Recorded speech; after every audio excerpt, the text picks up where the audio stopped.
தம்பி சீமானும் தம்பி விஜயும் இன்றைக்கு RSS பெற்றெடுத்த பிள்ளைகள் என்பது அம்பலமாகிவிட்டது.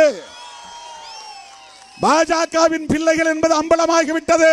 பிராமண கடப்பாரை கொண்டு திராவிட கோட்டையை இடிப்பேன். அந்த தம்பிக்கு நான் சொல்லுகிறேன், நீங்கள் வெளிப்படையாக வந்து விட்டீர்கள். பூனைக்குட்டி வெளியே வந்து விட்டது. இவ்வளவு காலம் நாங்கள் நம்பிக்கொண்டிருந்தோம் நீங்கள் தமிழ் தேசியம் தான் பேசுகிறீர்கள் என்று. இப்போதுதான் தெரிகிறது நீங்கள் இந்து தேசியம் தான் பேசுகிறீர்கள் என்று.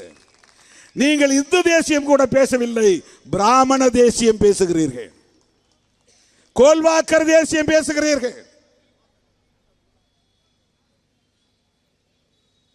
எவ்வளவு பெரிய ஒரு ஏமாற்று நடவடிக்கை இது. எது தமிழ் தேசியம்? பெரியாரை இழிவுபடுத்துவதும் பெரியாரின் அரசியலை தகர்ப்பதுமா தமிழ் தேசியம்?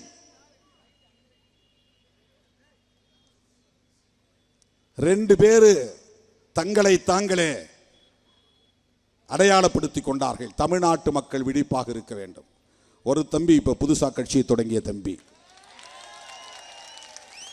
அவருக்கு ஒரே ஒரு அஜெண்டா தான், ஒரே கட்சி ஒரே அஜெண்டா. அவருக்கு என்ன அப்படின்னா ஒரே அஜெண்டா தான். திமுக ஒரு தீய சக்தி, திமுக ஒரு தீய சக்தி, திமுக ஒரு தீய சக்தி. நீங்க திமுகவை திட்டத்தை பத்தி எங்களுக்கு ஒன்றும் கவலை இல்லை, எங்களுக்கு அதில் ஒன்றும் பிரச்சனை கிடையாது. நீங்க யார் என்பது தெரிந்து விட்டது.